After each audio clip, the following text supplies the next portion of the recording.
বার্সেলোনাতে ঘুরতে এসে আমার সবচেয়ে যেটা ভালো লেগেছে সেটা হচ্ছে এই সমুদ্রে স্টিমারে করে ঘুরে বেড়ানো।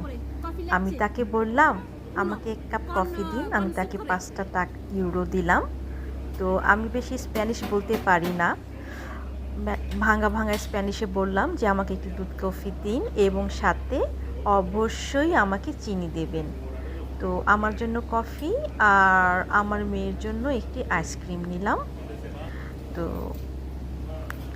আসলে সমুদ্রের পাড়ে এই কফি খাওয়ার মজাই আলাদা। যখন আপনি কোনো বোটে থাকবেন বা কোনো একটা নৌকায় থাকবেন বা স্টিমারে থাকবেন, আসলে তখন কফিটা কিন্তু খুবই ভাল লাগে খেতে। তো যখন দেখলাম যে এখানে কফি আছে, তো ওই কফি খাওয়ার লোভটা আমি আর সামলাতে পারলাম না। তো এই হচ্ছে ছোটোবেলায় যখন আমরা লঞ্চে উঠতাম তখন আপনার চানাচুর, মুড়ি কত কিছু যে খেতাম।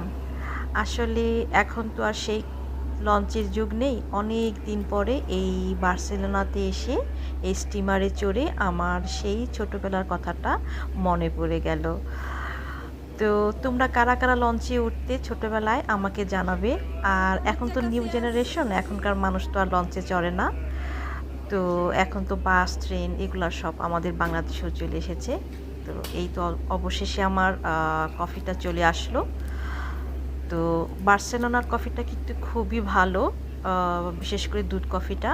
তো আমি খেয়ে আমার কাছে খুব ভাল লাগছে। তোমরা যারা স্পেনে আসবে তোমাদেরকে আমি বলবো তোমরা অবশ্যই বার্সেলোনার কফিটা ট্রাই করবে। এটা আমার মেয়ের জন্য একটা আইসক্রিম কিনছি। তো এই তো এই আমার ছেলে, সে অনেক খুশি হয়েছে।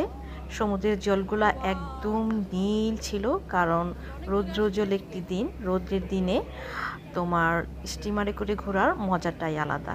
এটা হচ্ছে সেকেন্ড ফ্লোর, আর ওপরেও ডেকে আরেকটা পার্ট আছে। তো ওখানে আমরা ছিলাম, তো বাতাসটা খুব বেশি ছিল বলে তো আমরা নিচে চলে এসেছি। সবাইকে অনেক ধন্যবাদ।